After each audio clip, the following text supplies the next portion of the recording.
going. Now, generally, has anyone here done any Facebook advertising? Just stick your hand up. You don't need to talk. If you've done some Facebook marketing at all, no? Okay. All right. So with Facebook marketing, just to sort of go through it simply, because what I've done is I've put together on the training site a step-by-step way that you can actually set up a Facebook marketing campaign. So it's all there. If you go to the marketing page, you'll see a link that actually says Facebook ads. Click on that and it'll literally take you through every single step of the process. So even to the point where I've made an ad that you can use to set up on there. So it's very easy to follow.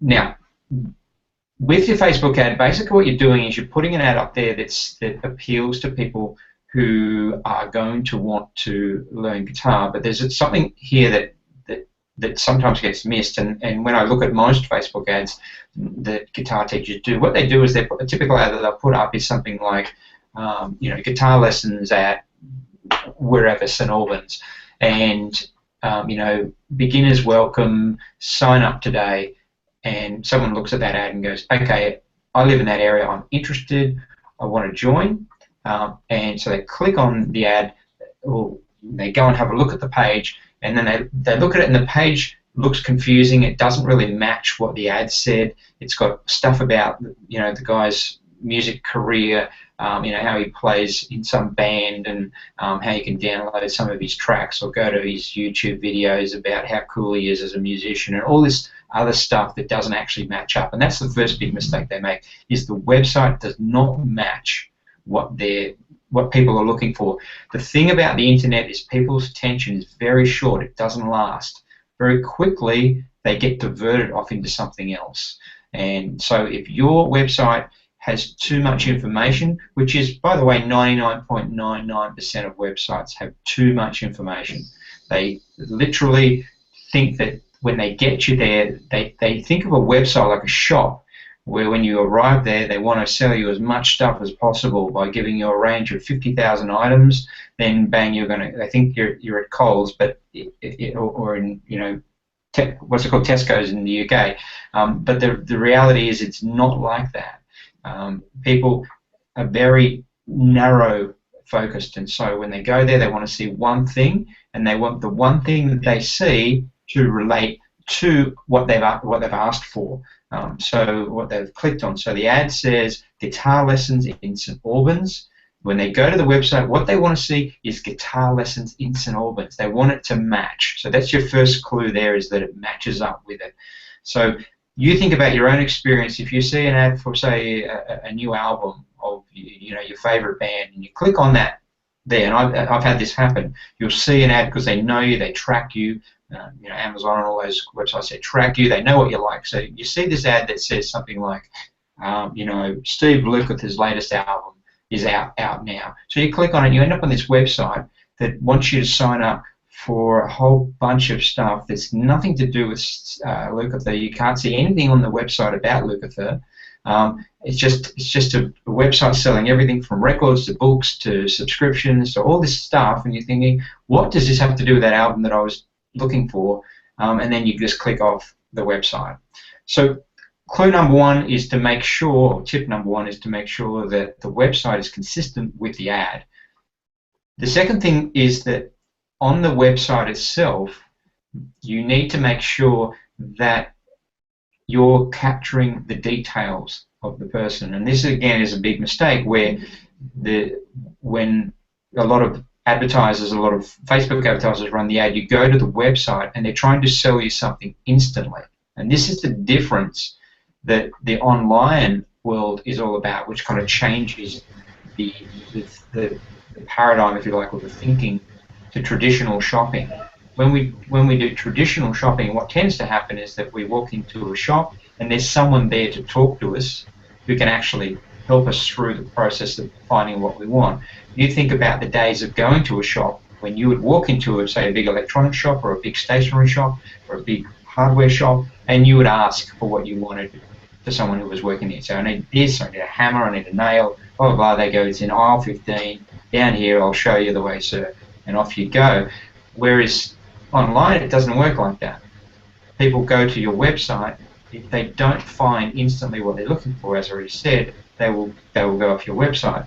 But also, when they're going to your website, they're not necessarily ready to buy that hammer or that nail. When we go to the shop or the hardware store, we've gone there out of our way. We have that intention of buying, and this sometimes is a bit confusing for a lot of people because they think, well, hang on, why would they bother coming to my website if they don't have an intention here? So I'm gonna, because I want to engage you guys, I'm going to sort of throw this out there. Why would someone click on your ad and not be ready to enroll for guitar lessons?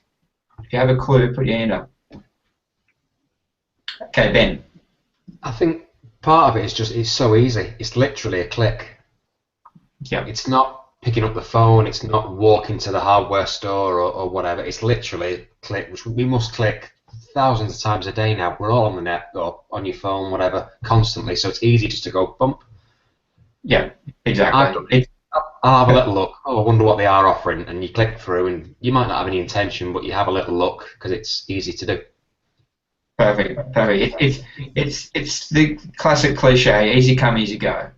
You know, if it was easy for them to get there, it's easy for them to leave. And you know, the more effort we make, and this is just human nature, the more effort we make to get something, the harder it is for us to walk away from it. So if we've made an effort, and this happens all the time in shopping scenarios where people will drive all the way across town to go to a particular shop that's got a particular sale on, and they'll get there and what they were looking for wasn't there. So they figure, I've come all this way, I'm going to buy something. You know, so we do it all the time. So yeah, and so in this case, it's easy come, easy go. They click, so they click off just as quickly. There's another reason though. Anybody got any other clues? It's got to do with Facebook. So, and this is, and I'm kind of glad that none of you got this because it is what most people miss, and that is that people who are on Facebook, when you're on Facebook, were you searching for something that appears as an ad? Were you actually looking for that item? No. You're not on Facebook shopping. You're on Facebook to do what? What do we do? You're clicking, aren't you? Constantly. You're speaking to friends. You're looking at photos. You're clicking all the time. Exactly. It's a social medium. You're there to check out. You know, in our case, I know where I spend most of my time is in our group. But you know, I'm on there to talk to you guys. I'm not on there to find ads, even though occasionally I do click on ads. That's not why I'm on Facebook. And so what happens is that people who do click on your ads, unlike Google search, they weren't actually looking for you. You just appeared. We know what people are interested in the ad, and Facebook is very clever at finding out who are the people who would be interested in this product.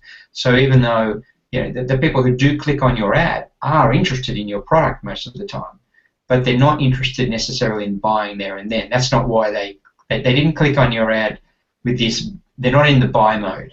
That's basically the bottom line. So 99% of people who come via Facebook ads are not in buy mode. So trying to sell to them when they're not in buy mode is very difficult. It's a very, very hard thing to do. And so often what I hear is that guys sort of say, look, I just spent $500 advertising on Facebook and nobody signed up for guitar lessons. Yet I had 1,000 people click on my ad.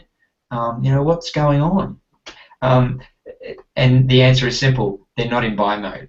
These people were looking at your ad. They were curious about what you're doing. They're interested in learning guitar, but a lot of them are probably going to your website to see what you've got. You know, what do you do? Have you got any tips? You got any free downloads?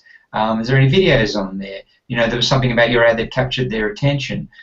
Maybe it was the picture, maybe it was the text. But if you try and capture the sale, in most cases at that time, you won't get it. And except for you guys, there's a couple of you here that came through referrals, but those of you who actually found my ad on Facebook or maybe even AdWords, generally if you find my ads on Facebook, which is where I do most of my advertising now for guitar teachers for the network, they weren't, that none of them, you know, very occasionally maybe, but none of them actually buy my product from the first time they click the ad. They actually subscribe and then they get, and in fact they can't even buy my product straight up. They actually have to subscribe first, and then they have to go, they have to get the emails before they get the option to buy anything. So they usually get at least 3 emails before there's even an option to buy. So what that does is I'm not trying to capture the sale straight up.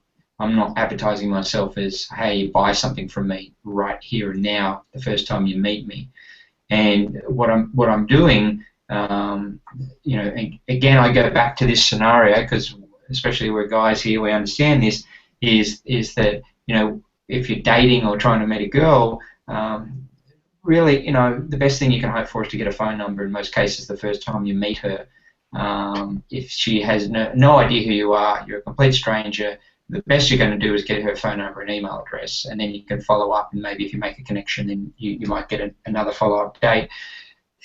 People are no different. Girls, females are just on the receiving end of the dating game a lot of the time, but we are also on the receiving end of, you know, buying products or looking for things, whatever it is that we're after. So a lot of the time people are approaching us, and so when we go to their website, if the website that they show us is presentable, it looks interesting, it matches the ad that we've clicked on, then we may give up our email address. Now, I can tell you now that the best that I've received is about 20% is about the best that you get as far as people who come to your website, see your actual website, and then sign up to what you're offering. Now, the temptation for most people, and I'll just show you this while I got you. Hang on 1 second. The temptation when you place an ad for your to put on your page is to have something that's very kind of complicated and complex, so that you have lots of cool pictures and things happening. Now, I've just put the link in there. Can you guys see the link on the right-hand side? Okay, cool. Yeah. Now, if you go to that and you have a look, you'll see that it's very simple. That all I have on that page, I'll just go to it myself, is the essential guide to teaching guitar, and then how I built $1 million business in 2 years. And then all I ask for is their email address, and then they get a free copy of the ebook. There's no picture of the ebook. There's no picture of guitar players. There's no pictures of, you know, flashing dollar signs or anything. It's just simply the title. Because what these people have done is they've come from the ad and they've gone straight to that page. So anything else I put on that page is a distraction. It takes them away from what they're clicking on the ad. They already know it's about an ebook. They've seen it on the ad, and they know the title of the book, which tells really what it's about. It's a guide to teaching guitar. They click on that. They go straight to that page. Now, I went from 5% to over 20% conversion by taking the stuff off the page and simplifying it. So from 5% to 22%, I think it is at the moment. So the difference is huge. That's like 4 times the business. That means I'm going to grow 4 times faster than before, and the business will grow a lot faster simply from one small change. And this is how powerful the marketing. And this is why I go and do these courses, by the way, and learn all this stuff, so I understand what works and what doesn't, so I don't waste a lot of money. Okay, so Ben said here, so when you had the 5% conversion, was that when you directed them to your actual website? No, the 5% conversion was still directing to that same page. It's just that it had some pictures on there and it had text. It had me talking more about things about how I built my business. So basically gave almost the first page of the ebook there on the page. So what it did is it caused people to start reading that text. The pictures distracted them, the text got them reading. But what happens is that by the time they start reading it and sort of absorbing a little bit of it, and even if it's kind of convincing, a lot of them are saying, oh, yeah, okay, good, I got that. I'm a bit tired of reading now. They click off the page and off they go. Whereas if they come straight to that with the idea, I want this ebook, which is what they're coming from the ad, and there's nothing there to distract them. They go straight into the ebook. Now, there's something else obviously here that needs to be considered, and that is the quality of the people who are actually filling in the form. Are they the people who are going to end up signing up and joining? Well, based on the numbers, it's a little bit lower. So more people are going to fill in that form. The people who read the information later, before, those people were more likely, there was a high percentage of them more likely to come on board and continue. So that, yes, the percentage goes down a little bit, but it's actually quite small. It's only, you know, about 10% less. But because I've got those email addresses now I've captured them onto a list, and I can now keep marketing to them. I can remarket. I can keep sending my message out there. So here's the thing. Question, I'll ask any of you. When was the last time you went to a restaurant and gave them your email address? Can anyone remember? I can't hear anyone, no? Yeah, Shane? I did. Yeah, You did? I always give my business card when they offer those free lunches. I always do it. Okay, fantastic. Every time. Yeah. So why do you think they're doing that? Get people on their email list. Excellent, excellent. And what percentage of restaurants do you think actually do that? Don't know. Don't know? Okay. Any ideas, guys? My guess is less than 5%. Less than 5% of restaurants actually collect email addresses. There's some noise in the background on somebody. There, okay, cool. Alex. Okay, so, yeah, my guess is less than 5% of restaurants are collecting email addresses, which is just crazy, okay, because someone comes into a restaurant, they try the meal, all you need to do is exchange, you know, your email address for, you know, a free dessert, a free drink, something. And then you've got that person, and then you can contact them and you can follow up. That's somebody who's already come to your restaurant. You know, in our case, it'd be like someone coming and having a guitar lesson and being able to email them again and again and again. How did you enjoy the guitar lesson? Did you get what you want out of it? You know, was there something missing? Was the price right for you, etc.? You can survey them, you can ask them questions, and so forth. So restaurants, the reason I pick out restaurants is because we go to quite a few restaurants, and honestly, I can't remember the last time they asked me for an email address. I don't think any of them actually have. I think maybe where you know, you guys are in the UK, maybe they're a bit more. It's a bit more happening there. They're onto it, but it's definitely not happening here in Australia or Japan, for that matter.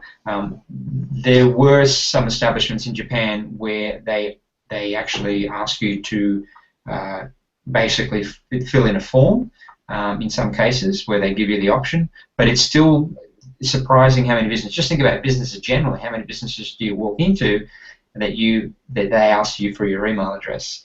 And again, it's a very small percentage of businesses are actually asking you for your email address. You know, even the supermarkets here, which are big organisations, are only just starting to wake up to it. They're only just starting to realise that, and what they're doing is they're more or less offering you a kind of a coupon thing where you fill in your, you know, go online, register, and you can come into our store and do this or that. But it's still not very aggressive. It's still not done very well.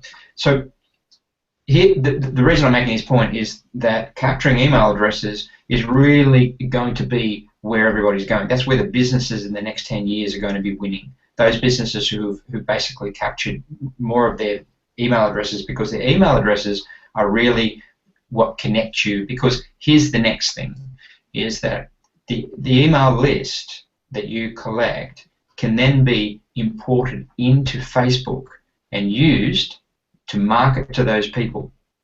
So that means that I can take a list that I've got, put it onto Facebook, make an ad, and then that ad is only seen by people who are actually on my list. Does that make sense? Just put your hand up if that makes sense. Yes? Okay, cool. Good. All right. So this means that I can make an ad specifically for people who already know me. So I'm not trying to, I'm able to run different ads, more personalized ads. So this could be, I could even run an ad for one person. So I could just say, I could pick Ben here and I could run an ad just for Ben that appears on your Facebook page, from an ad from me, okay? So this is how powerful Facebook is. And the thing is that the email addresses, they only work, of course, if that's attached to a Facebook account. But most people use their main email address attached to their Facebook account. So generally it works fine. All right. So far we've got those stages. We've got the point where you're capturing you're running the right ad. So in other words, you're getting people to click on your ad. That's the first step. The second stage is that you're getting people to go to a website that's relevant and simple, that doesn't distract them. Now the third point that I want to make here is that to collect people's email addresses, you need to really offer them something that is worthwhile. Otherwise, why are they going to give up their email address? There has to be a reason for them to give up their email address. So when I go to websites, generally, a lot of websites, what they're offering is not that compelling. Generally they say, get our newsletter.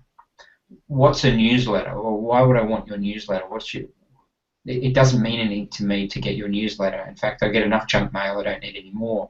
So offering a newsletter tends to be ineffective in most cases, but not all cases. There are some cases where a newsletter works, especially for a celebrity. I send out a monthly newsletter and, hey, my name's such and such and I'm famous, so I'll tell you where I'm touring and, what kind of, when I'm producing a new record, etc. So those kind of people would probably do well with a newsletter, but for us, especially new people to your business, then they're not going to do well with it.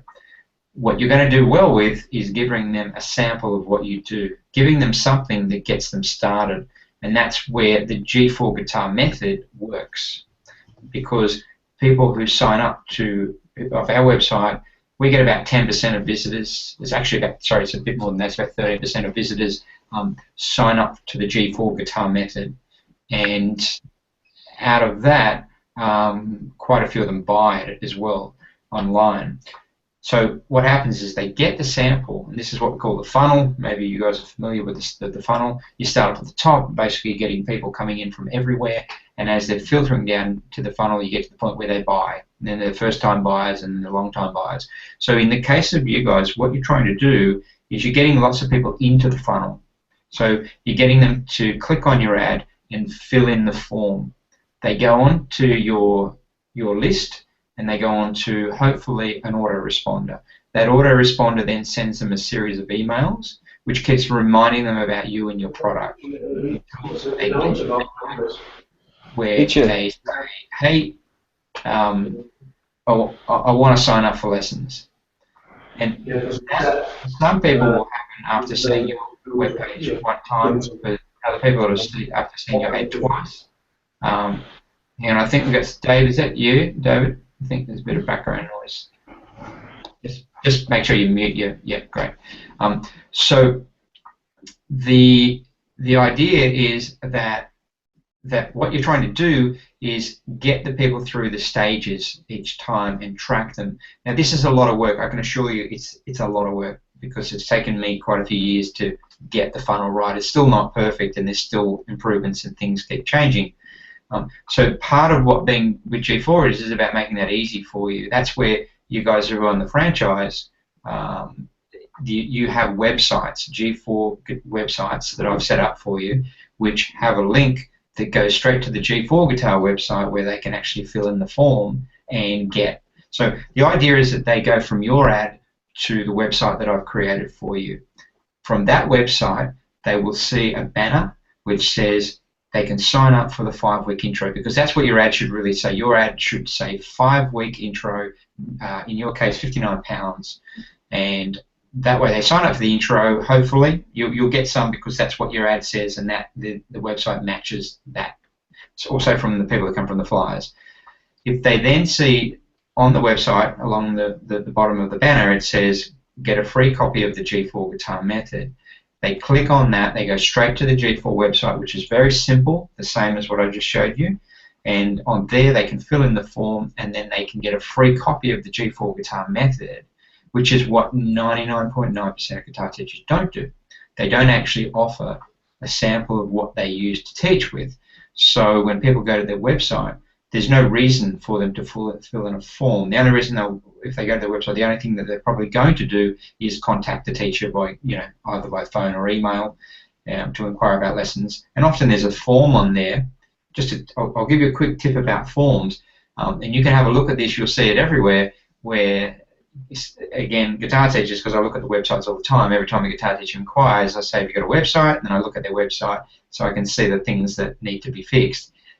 But the first thing that I see often are these forms that have like 20 fields that are going to be filled in. Where were you born? What's your second cousin's wife's name? Blah blah blah blah blah. And the more things you put on a form, the less likely people are to fill it out. Some people will start to fill in the first two. They go, oh, this is too hard, and then they'll click off. So by having just the email, nothing else but the email, and it's tempting to want their name, to want their phone number, to want all these other details. It's very tempting, but if you just ask for their email address, it's very easy for them to do. They'll just click on it, whack in their email address, and with the way things are at the moment, a lot of them have the auto anyway, so it automatically puts in their email address. So it's virtually one click. They just literally, it fills in their email address automatically, and they click, bang, I'll take that. So that's how it works to get their email address. And now once you've got the email address, then you can ask for all the other details, your phone number, etc., rather than trying to get it that very first time. The very first time, all we're trying to do is capture their email address. So I think I've driven that point home about get their email address. That's all that matters. So we'll move along from there. What happens is that once we get their email addresses, then they go on to an autoresponder. Getting the autoresponder is an absolute work of art. It's like composing the ultimate song that people will buy. We know that music is seductive. The way that a good piece of music works, or a good song works, is that it seduces us. It brings us in with a nice sort of intro. It takes us into a verse, which is generally the story opening up, moves us into a chorus, which gives us the kind of the main crux of the story, and then it goes into the second part of the story, which is usually the second. This is a typical song, right? So it leads us down this kind of storyline. And the same is with your autoresponder, with your emails. It has to be like a story. It has to be where you're getting people. They want to see the next email. They want to know what's coming next. They want to be, so they get to the point where they go, damn it, these guys are good. They know what they're doing. I do want to learn guitar. I'm not going to put it off any longer. I'm not going to make any more excuses. I've read 10 of these guys' blogs, and I have people who say this. Look, I read 10 of your blogs. I finally got your message. I've been meaning to do this for years. Sign me up. And that's kind of what you're wanting to do, is you're wanting to tell a story, but each time with each chapter of your story, or each blog, or each email that you deliver a little bit more of the story with the idea of getting them to sort of contact you. That's really the next aim of the game, is to get them to contact you, because once they contact you, then you can talk to them about, okay, what is it that you want to do? You want to learn guitar? Okay, great. Well, we do it. You already know about us. And because they've already got a copy of the G4 Guitar Method, because they've already read some of the story, they know what it's the background, what G4 is all about, and what we're about. It's very easy. In very few cases are you going to need to sell. They're going to be sold. They've already had the story. They know what it's about. Just sign me up. And that's really what you're marketing. So I just want to sort of finish up here on the Facebook marketing, because that really is the crux of it, where it works, is that you're not trying to get the student from the very first click on your website. So if you start Facebook advertising and you don't get students immediately, don't worry about it. What you need to be concerned about is whether or not they're filling in the form, and they are coming through in the form. And if you come through the G4 process as a franchisee, then you will basically, I will do a report once a month. I will look at who are the people who have come through in your area, and then well, I can give you some numbers. I can tell you how many people in your particular area signed up. So that's how it works. Any questions?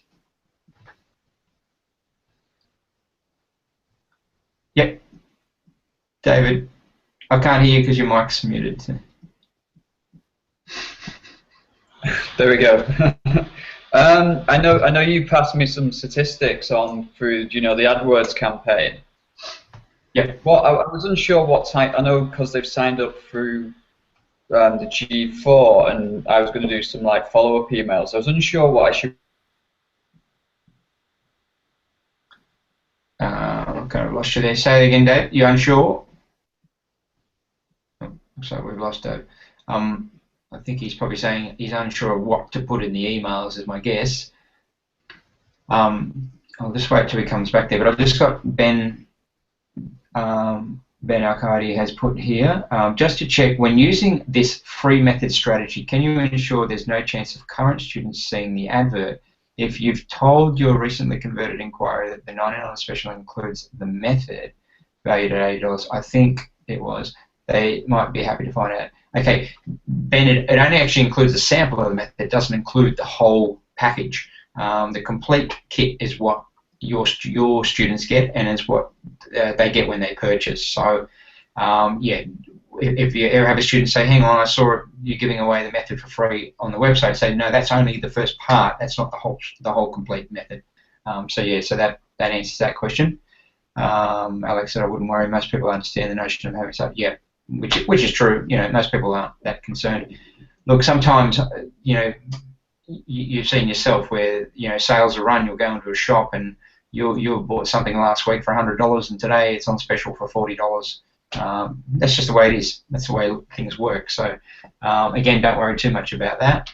And if you have somebody who's really upset, then just compensate them. Just look after them. It's always better to say, look, what can I do for you? All right, you paid $100 and we're selling for $40 this week. How about I give you a $60 gift voucher, or I give you a couple of private lessons, or one-on-one, or I put you in some extra groups or a workshop, whatever it takes. Just I always come from that background where you are better off looking after people now than being stingy, even if it costs you. If it comes out of your pocket, you lose a bit of money. I can assure you, you're going to lose a lot more money at the other end by being stingy on the front end. And that's really a policy for life. With your friends, if you're always waiting for your friends to pay for the dinner, or you're always trying to be stingy at, when it comes to splitting the bill and all that sort of stuff, it'll come back to you in the end. If you're always generous and you always, I don't mean being taken advantage of, but if you're just generally a generous person and you don't try and be stingy, and remember, your customers are the people who are paying for you. So that's just one of my personal policies, is to always try and be generous with your customers as much as possible, and give as much as you can. That's why I try and give as much as my time as possible. I'll always answer your emails. I'm always try and over deliver, and not sort of start counting the minutes and thinking, hey, I should be charging you guys more, blah blah blah. I don't think like that. I think if you guys are here, you're supporting me and you're supporting my family, then I'm going to give you everything that I've got and more if I can. So, right. So, just quickly here, Ben. Okay, yes, again. So, would you recommend that not putting this strategy into play until you have built a website? Sounds like you only need the confirmation page, then do the rest by email. Okay. Yeah. See, I set up the email, the website. Once you're a franchisee, the first period is obviously the trial. But once you're a franchisee, then I create a website for you. So really, the first period when you guys come on board is just about trialing it, just seeing what it's all about, and that's why it's called the mentor. Then once you finish the mentor, then you go to the franchisee, and then I will actually create a website for you, which those of you here who are franchisees, you know that you have a website which is usually entitled Guitar Lessons, and then your location. And the idea is that I set that website up so it ranks really well, that you rank on page 1, and that also so it really replicates what we know works. So I try and manage the website for you, to save you time and save you that. my ultimate goal with G4 is to get you guys to a point where you don't have to worry about much other than the actual teaching. That I can really, the G4 as a group, what we're trying to do is leverage our resources and leverage our energy, time, money, so that we all get more out of it. It's like the G4 guitar method itself. To go and create your own method and go and sort of do all that yourself takes, you know, in all honesty, hundreds and hundreds of hours to really get it right. And then to keep evolving it and fixing it, and you know, that's all I do as I work on developing G4. I'm not teaching, I'm not working, I'm not trying to run a school, I'm not doing what you guys are doing. So I've got it's almost like you've got an employee that works for you behind the scenes, literally 8 to 10 hours a day, developing the business, and that's really what you're buying into. So you can leverage that. Doing that yourself, you know, you'd have to pay someone, you know, $2,000 a week to do that. So the idea is that I'm doing that behind the scenes for you. Plus, we've got all the input and the energy from all the other members. So you can see the power of leverage. And this is where, how can I say, the kind of the typical guitar teacher out there who's teaching by themselves and running their own business and trying to build it all themselves will fall further and further behind what we're doing, because it's not just, you know, unlike a business like you look at McDonald's, for example, and this is where I hope that we're, you know, I don't want to be a McDonald's, we're kind of a different model to McDonald's, but we're taking a lot of the strengths and advantages of McDonald's. McDonald's have the leverage and the power that they can go and do a deal where they can get cheap burger buns or you know, whatever. They design a McDonald's store, which then they can build 10,000 more of those.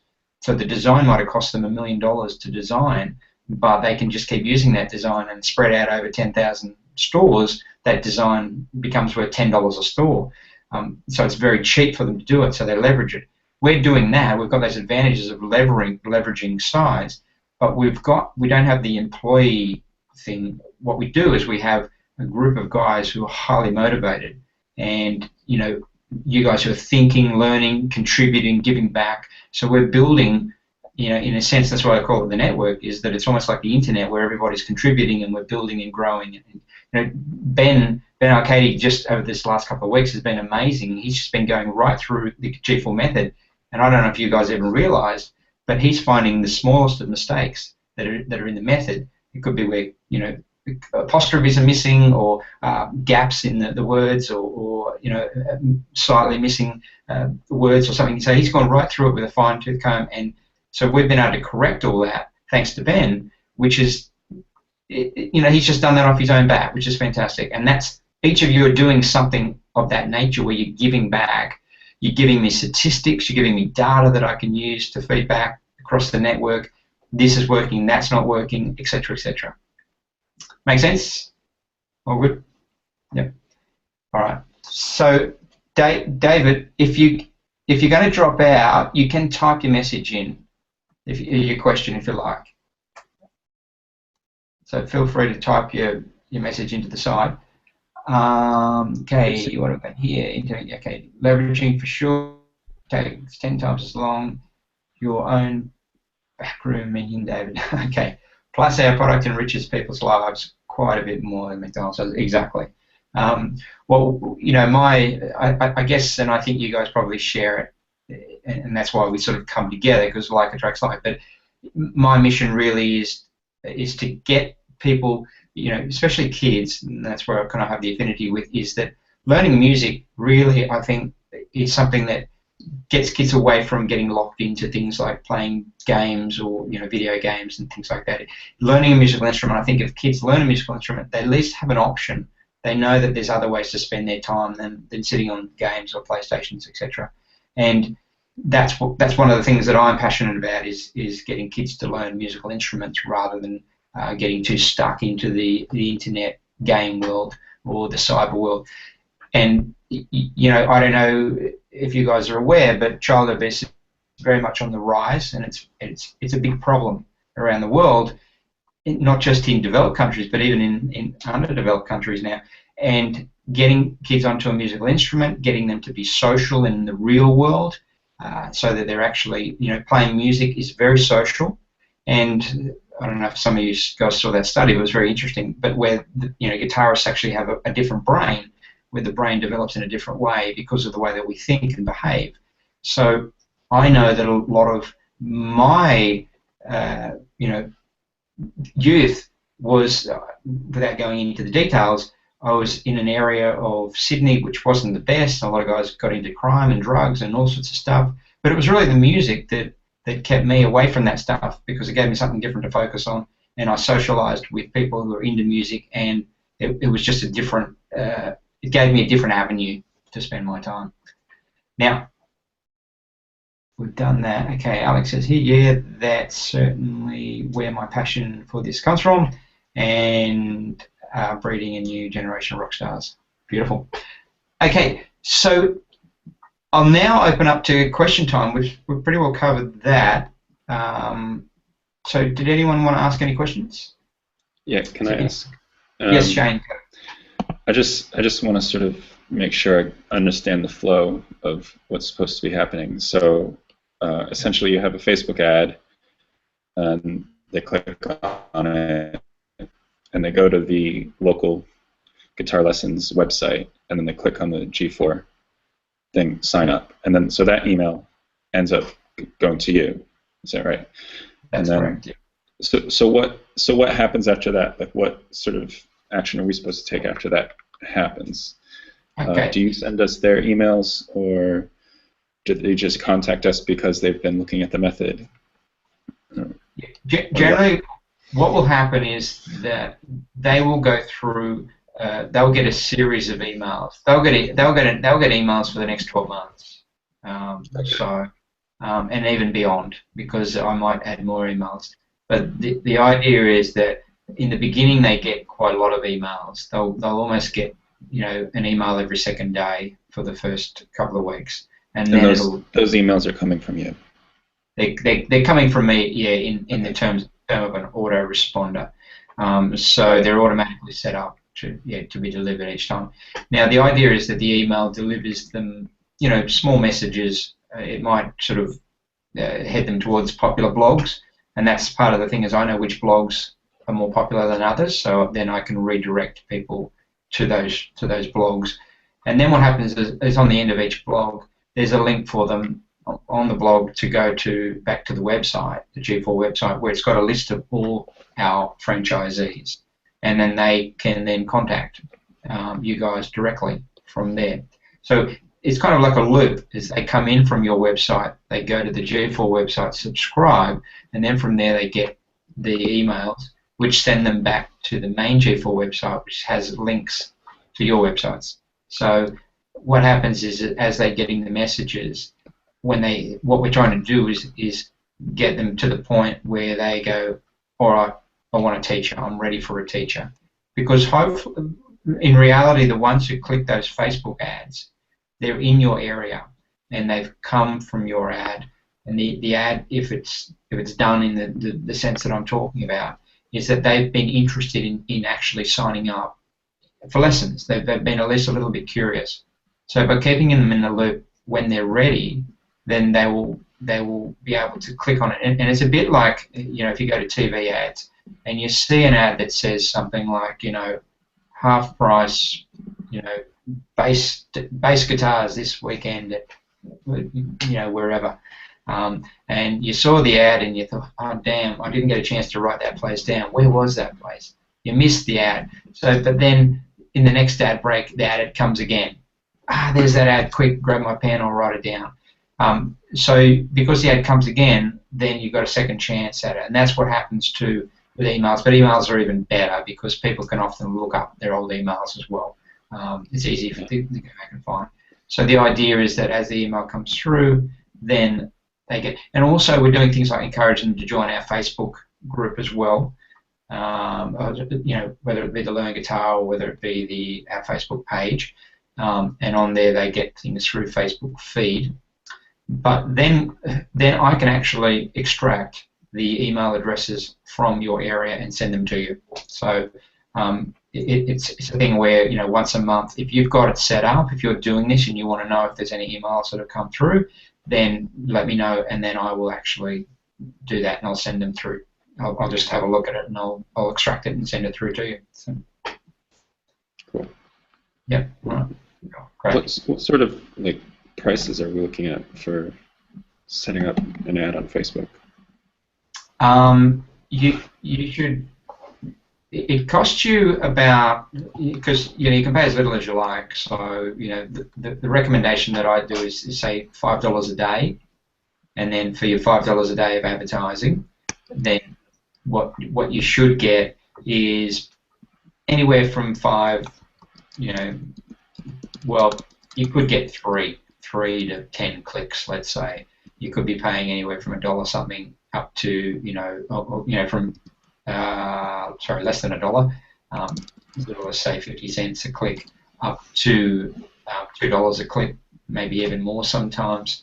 So yeah, it really just depends on how much you pay for a click. But if you do a $5 a day budget, you'll see when you go through the steps is I tell you to let Facebook optimize it for clicks, because Facebook do know what they're doing, and they want your ads to work. By the way, they don't want your ad to fail, and that's where I've always got the best results. And it's also most of the guys I speak to in this industry, that's what they say. Is let Facebook optimize your ad for clicks, and that way people who are clicking on your ad will be the right kind of people.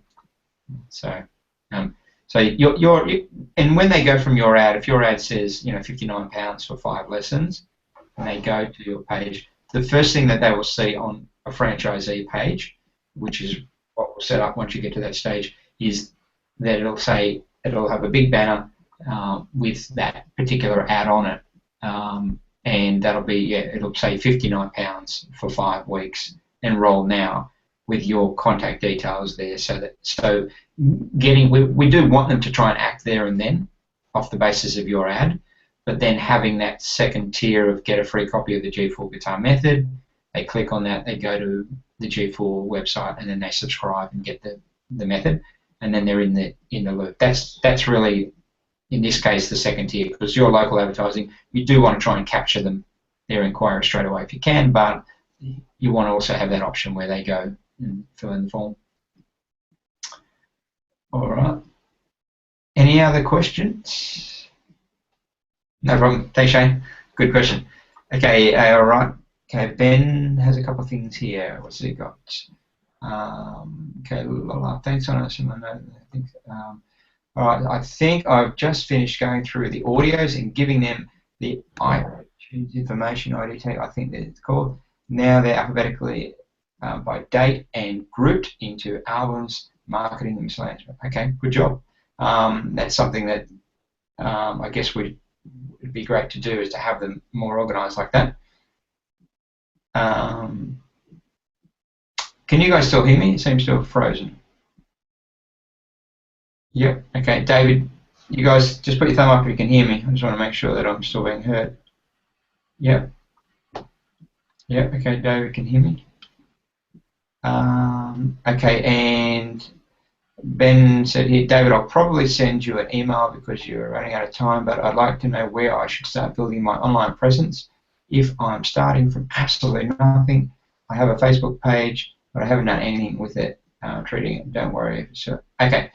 No, that's fine. All right. So what I will sort of add to the end here is I will sort of answer Ben's question a little bit here, and that is that if you're doing a Facebook campaign and you're doing your Facebook page and you're basically your website, they're all things that are going to happen as you're a franchise anyway. We're going to do those things for you. You're going to get the website.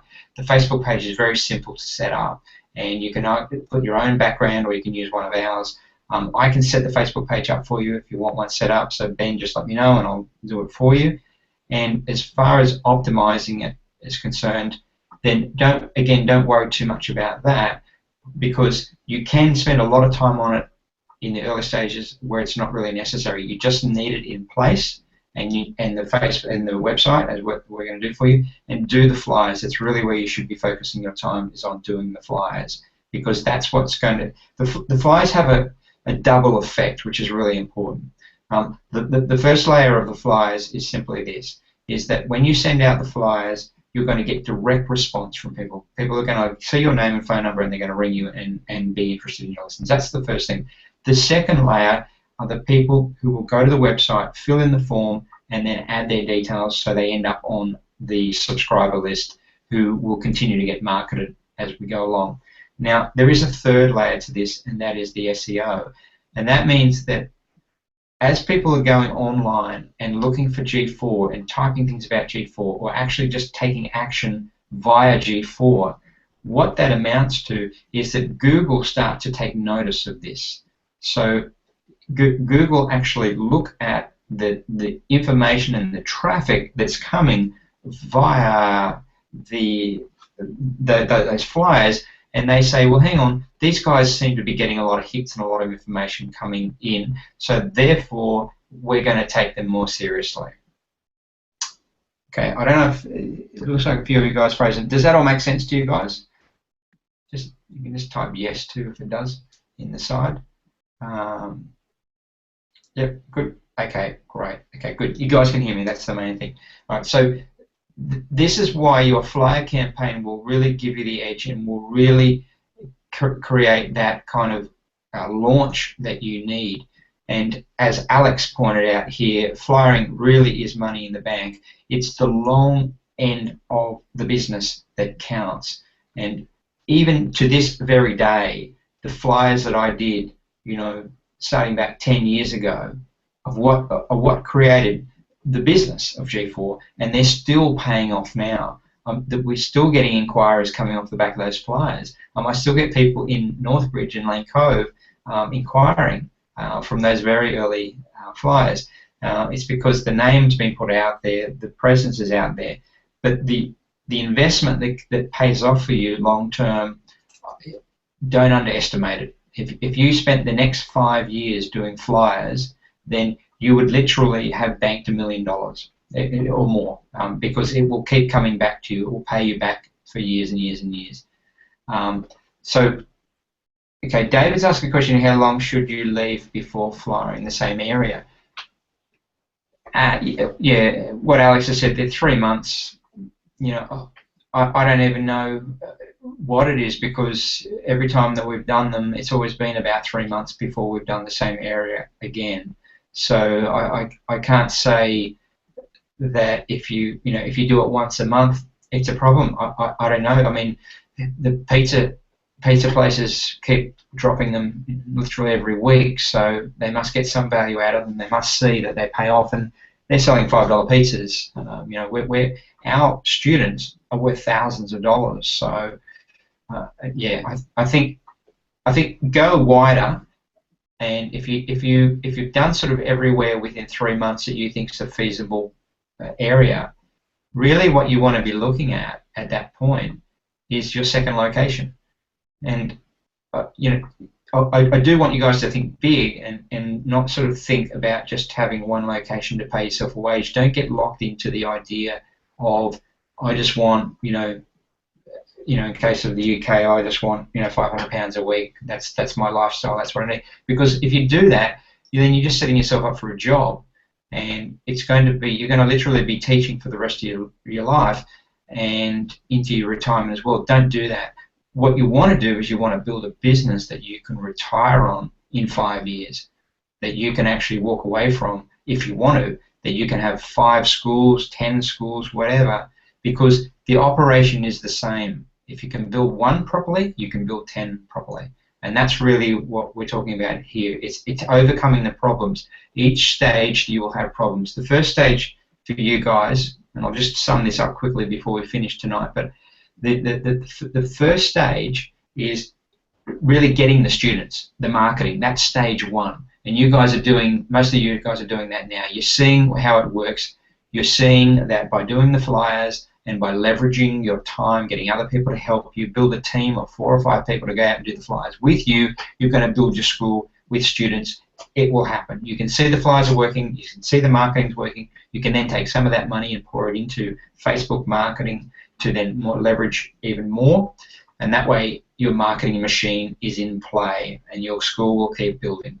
Once you've done that, the second stage is to learn to group students. So the teaching, of course, but that's really the easy part. Then the grouping of the students, getting them into groups, building the groups, feeling confident about building the groups, because you don't want to be out there marketing and bringing in lots of students if they're all falling off after 10 weeks. If groups are just falling apart and you're making a mess of them, then you're just going to have a big problem. So really learn the group teaching. Don't be in a hurry necessarily to grow quickly. Just get used to the group, and once you're confident that you can put the groups together, then you can go to the next level. And then the next level is hiring teachers. And then when you bring in hiring teachers, and there's some of you guys are at all different levels.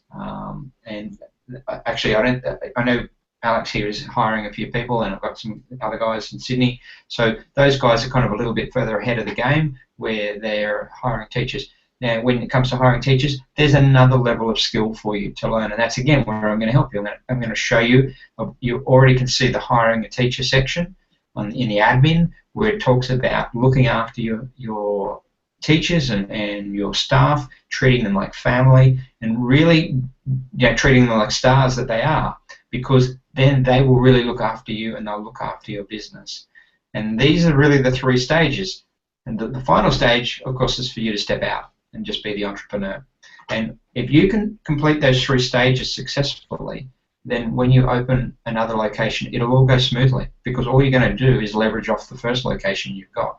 You've already got staff in place, you've already got systems in place, you already know how to do the marketing, you're just going to expand it out into the next area, you already know how to do group teaching, and you're done. So you open the second, the third, the fourth, the fifth, whatever you like, and you can be off playing and doing whatever you like.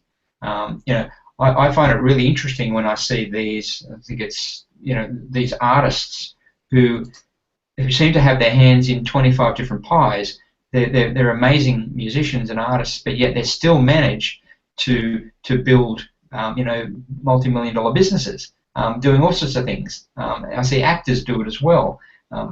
So it's because what they do is they're very good at building up a business with the systems in place, and then moving on, doing the next thing, doing the next thing, doing the next thing. So this is a project. Think of it like an album. You're making an album. This is the album, all right? Make the album, get it done, and then move on to the next one. Okay? That's how you grow. All right, good. Okay, so I'll just finish up here with the last couple of comments. So I've just ordered magnetic ads for the car. Ben Messenger has said, okay, fantastic. That's another great way. The car's always out there, so may as well make it work for you. Good call. I've got a couple of flies stuck to my rear windscreen. Good, Ben. And where did you get magnetic ads? Okay, guys, you guys can sort that out. Okay, so I'm happy to take any last questions if you want. But if not, if anyone's got a question, just let me know. Or forever hold your peace. No, you can always ask. David? Yes. Go, David. I was asking you a question before we broke up. It was, do you know the email address that you forwarded on to me regarding the AdWords campaign that we did for the month? Yep.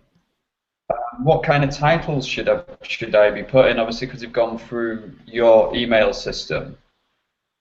Should I just put maybe welcome to G4Lee or something like that? Yeah, with those particular, so if I send you some emails, these people are already on the responder, they're seeing the different things. What you really want to do is be a kind of a more of a personal email where you're saying to them, hi, David here from G4 Guitar, Manchester. I just want to offer you a chance to ask questions face to face. So I'd like to give you a free lesson, a free trial or something like that.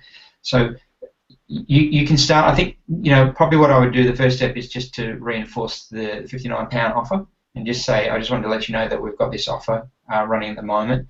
And if you want to take it up, let me know, or if you've got any questions about the method, etc., I'm happy to answer. When they don't respond to that, then do something like a very quick 24-hour offer. Say, this Saturday, 24 hours only, I'm giving a free lesson. That's it.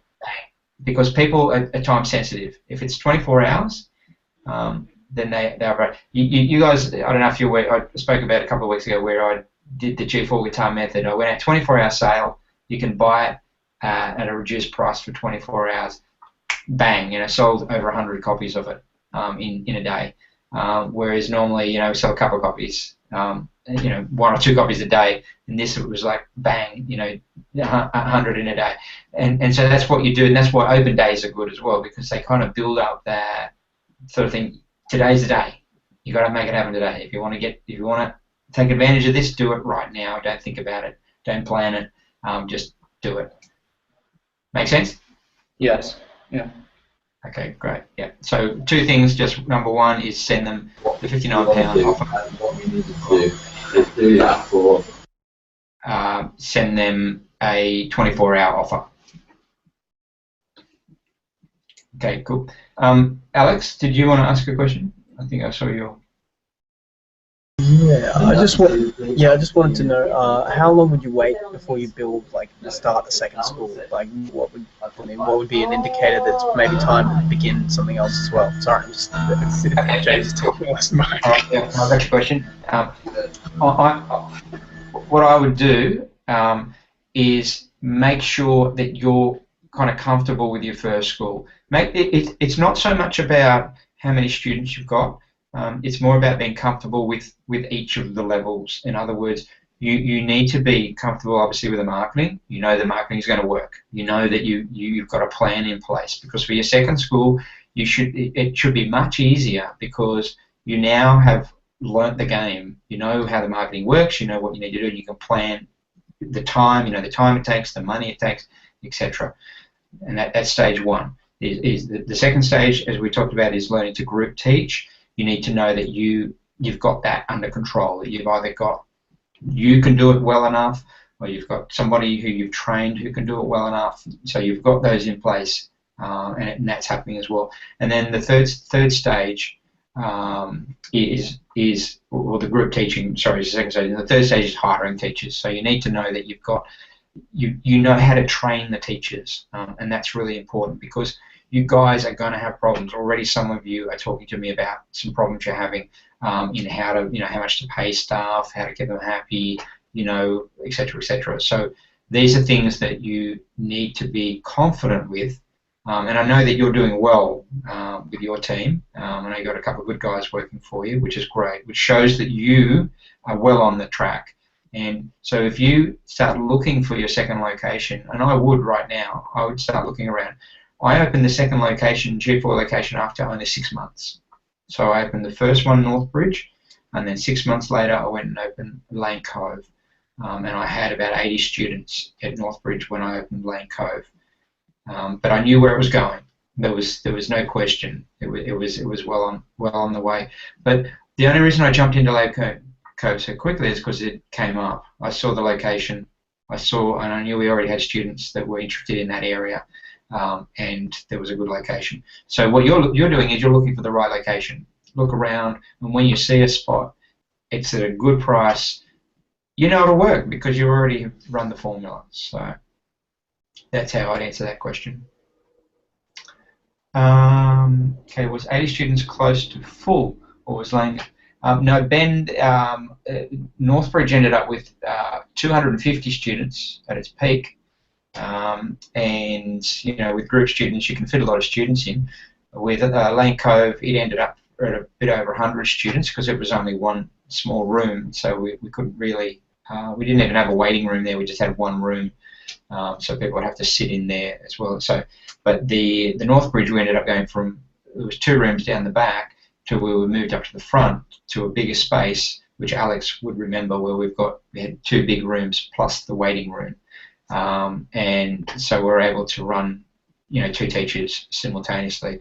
And yes, we ended up with 250 students there. Then we went and opened Gordon, which again was a 1-room operation, just to 1 teacher. And then we went to Ryde, and then Strathfield. So yeah, we ended up with the 5 schools. Okay. All right. So, any last questions? No, good. All right, we'll end it there. Thanks everyone for coming. And if you've got any follow-up questions, as always, I'll be here again on Friday. Sorry, David. Could I just just Sure. to ask one last question, following up on what Ben's just said there. Did you find money was an issue when you were starting the second one? Just because, I mean, it's like I'm fairly comfortable now, but I feel like if I bounced out into something else, everything would get very sort of, hairpin tight again. Look, it's actually all about cash flow.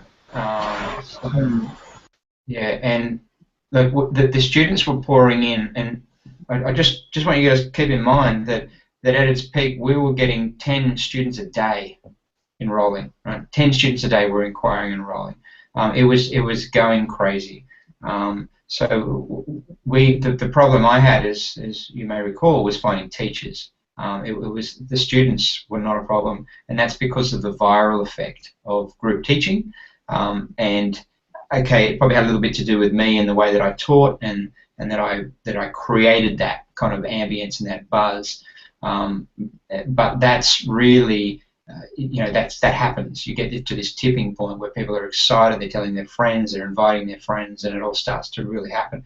So we had this thing where the cash was just coming in at a ridiculous pace. So money wasn't a problem for us. And I also had my wife, Tomiko, who was just nuts, going out there doing flyers every day, like all day, every day, and so they were coming through referrals, coming through flyers, and I was literally got to a point where I was sitting there answering the phone, call after call after call, and that's when I got Emma. I rang Emma and said, Emma, you got to help me here, because I'm drowning in inquiries, and so she came in and took over, and she's just a machine, as you guys know. And she was just signing them in one after the other.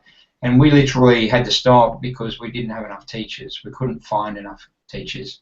And I burnt out. I was just working so flat out trying to keep up with all these students that I literally, was exhausted. And then I had to take time out, which wasn't. I'd taken some time out. I think when you came on board, Alex, I was overseas. I think, was that right? Yeah, I think I was in Japan. Yeah, you were. Because I had an interview with Emma. So yeah, you were there for a bit. Or that might have been. Oh no, then you came back and started doing the teaching as well. Yeah, I went and spent almost a year overseas, and that was really just to kind of regroup from kind of the onslaught. And there was so much cash that it wasn't a problem because I was paying Emma and a few others to run the show. It was literally costing me thousands of dollars every week to get them to do it, but it allowed me to sort of sit back and sort of regroup, and that's when the network was like, the network is the way to go, because this way, it just was a much better plan for me and the way that I wanted to work. But the growth of your business, it should be planned based on the growth of your first business. So you should have the numbers, you see. You should know what to expect based on the amount of marketing you're going to be doing. Yeah, I'm getting up to about 70 now, 70 students. So, yeah, I mean, it's definitely reaching a tipping point where I can probably, I've just got to the point where I can pay my teachers on time, but I can do that now. So, it's it's fairly balanced. It's all about having that projection, being able to see that the cash is going to come in, that you're going to be at, and this is the kind of the brilliance of business planning. This is why without getting too political here, governments all around the world, America, Australia, UK, councils everywhere, they're in millions, billions, trillions of dollars worth of debt. And it's because the people who are managing these governments are not business people. If they were business, they would all be out of business by now. We would all be out of business. All our countries would be gone. But they're not. They're still in business. And even the banks, they would all be out of business because of 2008, the global financial meltdown, all that. All these guys, they're just not business people. That's why they fail. In business, it's very different, and we learn, and that's why a company like Apple has got more cash reserves than in most countries in the world, or any country in the world for that matter, because they know how to do business, and that's what we do. Is that you should now understand the cash that you need, because for you and me and all these guys, is there's no second chance. If we fail, we're out. We're out of the game. Whereas governments and banks and whatever, they seem to get bailed out. They get second chances all the time. So you should go to your second location, and we can do this together. I'll sit down and go through this with you because I'm keen for any of you guys to have a second location. I will sit down with you and go through the numbers and look at it and tell you whether or not it's going to work, or whether you're cutting it too fine. So, Cool. It's all about. I kind of take the attitude that you should always have a B, C, and a D plan. That you should always be a worst case scenario. They teach you this, in kind of military situations. You should always know where the door is. You should always know a way out. You should never leave yourself vulnerable. And that's why in business, I've had my back to the wall a couple of times. I've never gone bankrupt. I've never gone broke.